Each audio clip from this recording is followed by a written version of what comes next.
conhece lá dos materiais, imagino, pelo menos. Reconhece. Então, eu fui lá na França, fiz um pós-doc para estudar didática profissional francesa. A didática profissional francesa, ela baseia a formação de trabalhadores a partir da análise da atividade desses trabalhadores. Então, é que eles dizem o seguinte: a gente precisa conhecer o trabalho para poder formar, assim como a gente precisa compreender o trabalho para poder transformá-lo, como diz a ergonomia, né? Então, ele diz o seguinte, né? Na atividade real, existe sempre, mas ela sempre transborda a tarefa prescrita. O que a gente acha que sabe sobre, nunca corresponde com aquilo que os trabalhadores realmente fazem, o que eles realmente desenvolvem. E é nesse hiato entre o que a gente acha que sabe sobre o trabalho e o que realmente acontece, é que está a inteligência dos trabalhadores. É aí que mora, senão a gente seria programado e executaria como robôs, né? O trabalho está justamente nessa condição de reflexividade cognitiva e interpessoal, etc, que o trabalhador vai desenvolver no longo da vida, né? E essa didática profissional tem alguns autores, vocês conhecem um pouquinho pelos materiais, como Patrick Marian, Pastré e tal, que ajudaram muito a implementar e avaliar um pouquinho. E esse dispositivo deles lá de Ressaber na França, que se chama VAE, para pronunciar isso tem que fazer um meio né, uma coisa assim meio, né? VAE, tudo bem, que é a validação das aquisições da experiência, é isso que eles chamam, tá?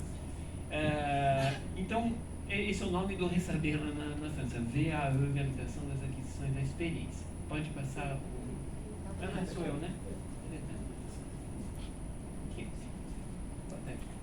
Então, desde quando existe isso lá? Na verdade, o VAE, esse dispositivo como se fosse o Ressaber hoje, existe desde 2002. Completou 20 anos no ano passado, fizeram toda uma avaliação e agora passou por uma grande reforma. Depois eu falo sobre isso. Mas, na verdade, já existe desde 1985. Então, é uma coisa que existe há 40 anos, praticamente, né? Tinha outros formatos e outros nomes e foi se aprimorando, né? Por que eu estou trazendo isso, né? Para dizer, na verdade, que o Ressaber pode se tornar uma coisa de larga escala e de grande representatividade. Para eles, entre 2007 e 2017, eles tinham entre 25 e 30 mil certificados ou diplomas expedidos por ano. E eu estou falando de certificados e diplomas de qualificação, técnico, graduação e mestrado. Tá? Então, eu estive lá na Universidade de Nantes, na França. Então, eu acompanhei os processos da Universidade de Nantes. Então, a universidade, então, eles reconheciam graduação e mestrado.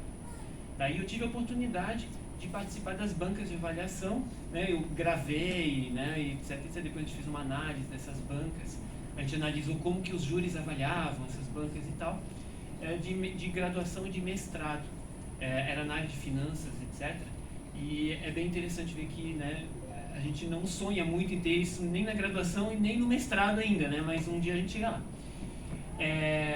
Para eles ainda é muito pouco. Para a gente parece muito, né? 25 mil, 30 mil, para eles é muito pouco. Eles, não é nem 1% dos desempregados. A gente quer chegar muito mais do que isso. Então eles estão reformando agora para chegar a esse número ser multiplicado por 10. Né? Então eles querem realmente fazer uma coisa muito maior. Inclusive nessa reforma, por exemplo, eles transformaram o Ressaber, ou a VAE de lá, num serviço público. Ou seja, da mesma forma que você vai pedir uma informação sobre como você vai pedir o seguro-desemprego, como você vai sobre a aposentadoria, a mesma coisa sobre esse reconhecimento para eles agora se tornou. Então, você tem centros em todas as regiões, você vai ter centros de informação sobre esse processo de reconhecimento, de validação. Tá? E aí, nesses centros, eles vão encaminhar a pessoa para a instituição certificadora, por exemplo. Né? Isso que eu já falei. Não é gratuito. Essa é uma grande diferença com o Brasil. É pago. Tá? Porém, na França tem todo um sistema assim, né, você tem uma conta pessoal de financiamento da sua formação. Então você pode usar essa conta, por exemplo. O governo financia a sua formação ao longo do ano. Então você usa esse dinheiro dessa conta. Ou se a empresa demanda, às vezes as empresas demandam uma VAE, um ressaber coletivo. A empresa banca isso para os trabalhadores. Então, não é gratuito, mas existem recursos que podem tornar gratuito para o trabalhador. Tá? Estou indo muito rápido? Porque me deram 15 minutos e eu sei que eu não consigo, então eu vou ter...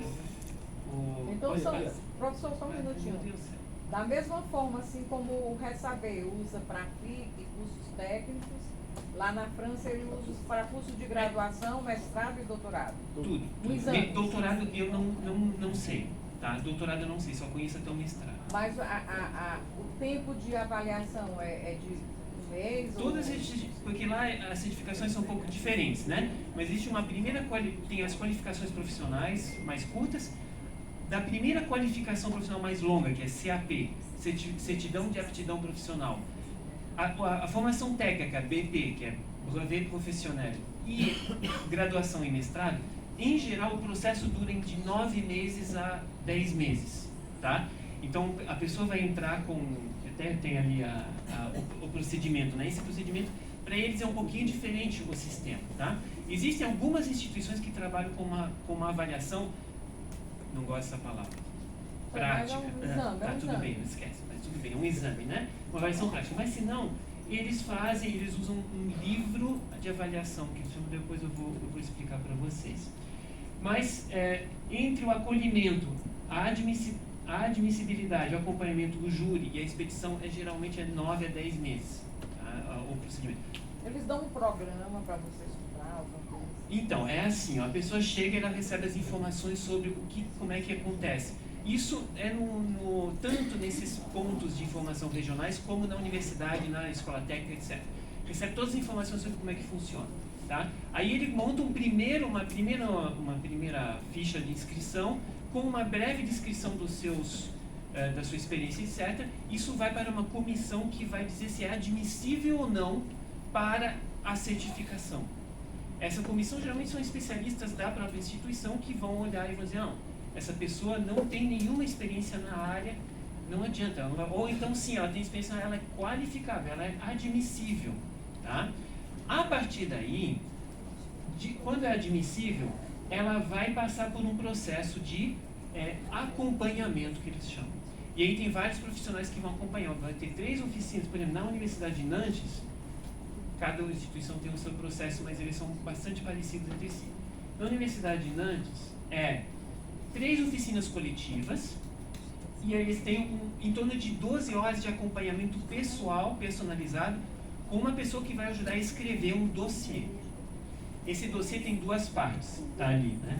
Ele tem uma parte, vou apresentar logo depois. Ele tem uma parte de percurso profissional com as provas e toda a experiência profissional do candidato, e tem uma segunda parte que é de descrição de 2 experiências profissionais, em que ele vai analisar essas 2 experiências com 2 situações, situações e que tem uma relevância muito grande no percurso desse trabalhador, e vai fazer uma análise dessa atividade, dessas 2 experiências profissionais. Tá? Quando escreveu esse tal de dossiê, esse dossiê vai para um júri, vai ter uma banca. Tá? E essa banca ela é composta de 2 referentes de diploma, que eles chamam isso. Então, por exemplo, no caso era uma universidade, então era a graduação, era 2 professores da graduação ou 2 professores do mestrado. E tinha 2 referentes profissionais. São 2 pessoas que trabalham, por exemplo, nessa época de finanças, então trabalhavam em bancos. São 2 pessoas que trabalham em banco mesmo. E um júri pedagógico, um referente pedagógico, que era o presidente do júri. Não era nem de um nem de outro, mas ele era o presidente ali organizado. Então, é uma apresentação, o júri é uma apresentação de 20 minutos do candidato e 40 minutos de perguntas da banca. Estou indo muito rápido.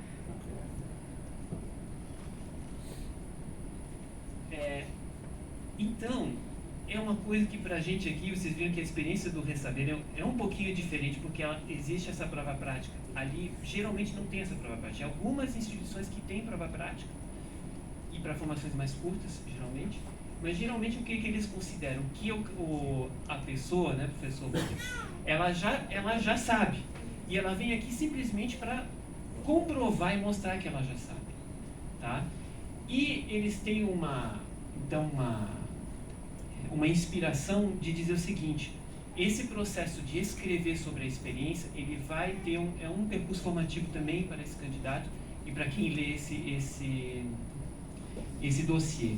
E então, essa parte de descrição e análise da sua própria atividade é fundamental, porque eles vão dizer assim, ó, a pessoa vai expor os raciocínios que ela usa na ação para poder levar essa ação ao êxito. Então, o que o professor Voni falava de cérebro na ponta dos dedos é o que eles consideram que é o seguinte, né? Existe uma conceituação na ação dos trabalhadores. Os trabalhadores, para poder agir, eles precisam estruturar a sua ação por meio de estruturas cognitivas, que eles chamam de esquemas, né? Inspirados em Piaget, mas transformados por meio dessas suas interacionismo.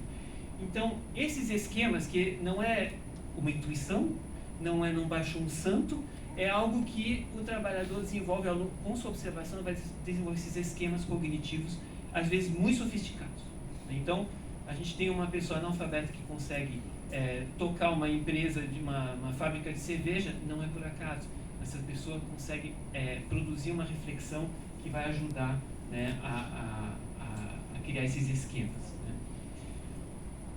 O que facilita todo o processo na França é que todas as profissões têm um referencial de competências extremamente bem descrito.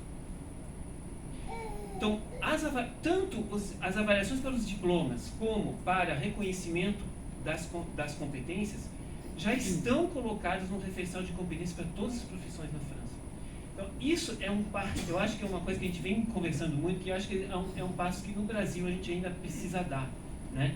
Ou seja, tanto uma avaliação para um diploma dentro de uma formação normal, né, entre aspas, como um reconhecimento vai se pautar nas mesmas competências, nas mesmas referências, né?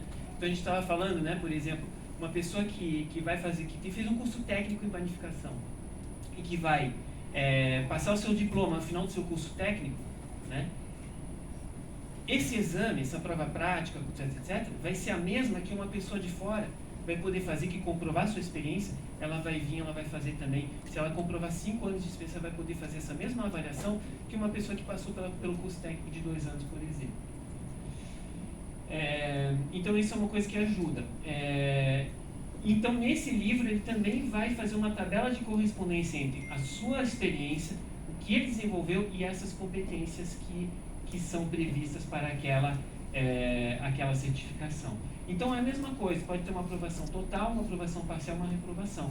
E na aprovação parcial, a pessoa ela vai receber uma recomendação de complementação e eles já indicam quais são, por exemplo, as unidades curriculares que ele precisa cursar, ou um trabalho dirigido, etc, etc. E um dos membros do júri vai ser designado para acompanhar o trabalho dessa pessoa, para complementar e poder depois requerer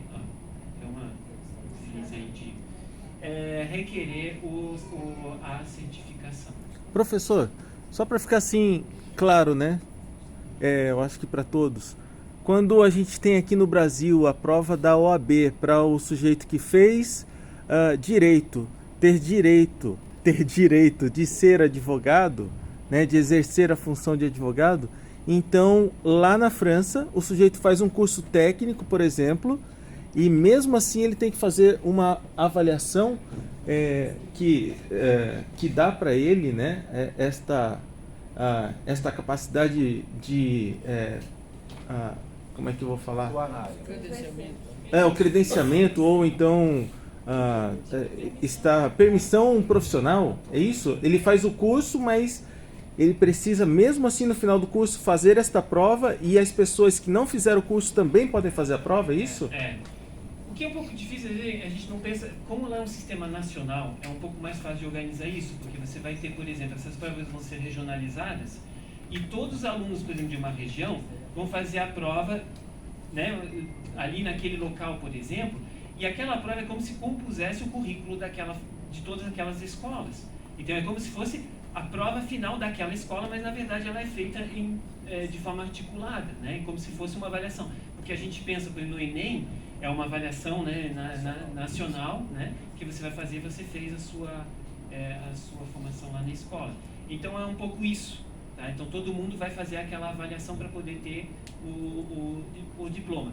O que, a meu ver, é interessante porque qualifica muito, valoriza muito a profissão.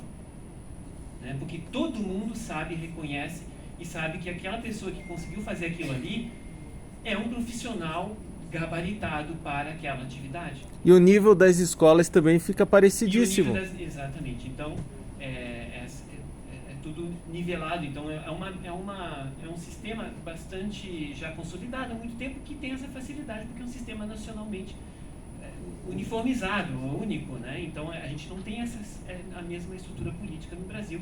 A gente sabe disso, não é tão simples, né? É um desafio, é outra coisa, né? Mas eu acho que primeiro a gente teria que ter uma refeição de competências para cada profissão, etc, para poder pensar em coisas que... É muito interessante porque eu estava conversando com os professores, por exemplo, para você se tornar um técnico em panificação, você vai ter que fazer uma prova prática, que você vai ter que, em 2 dias, você vai ter que, em um dia, deixar tudo pronto, e calcular todos os insumos, deixar prontas as massas, orientar o seu ajudante, etc. No dia seguinte, você vai lá, você vai produzir todos os pães, você vai fazer uma vitrine, você vai defender, vai explicar por que custa tanto, não sei o que. Mas é regionalizável, porque numa região tem determinado tipo de sabor, determinado tipo de fruta, determinado tipo de não sei o que. Então, ao mesmo tempo é nacional, mas é regionalizável a avaliação. Então, é uma coisa bastante interessante assim, para a gente pensar como é que se constrói, né, esse referencial a partir do qual se faz, por exemplo, era isso, acho que eu passei, não sei se vocês têm dúvida. Obrigado, professor Olivier, obrigado. Muito bom. É um sistema que já inclui a avaliação da educação profissional nesse próprio processo. É o sonho nosso, que um dia o Ressaber seja referência de avaliação da educação profissional, porque se você está avaliando aqueles trabalhadores, isso deve ter reflexo na formação de novos trabalhadores, se você tiver critérios semelhantes, você está avaliando a educação profissional. Quem sabe a gente tenha um Sistema Nacional de Avaliação da Educação Profissional. É um desafio que está sendo colocado, inclusive pela OCDE, o Brasil faz parte desse grupo, para discutir a avaliação da educação profissional também, né? Enfim, obrigado, professor Olivier. Aí...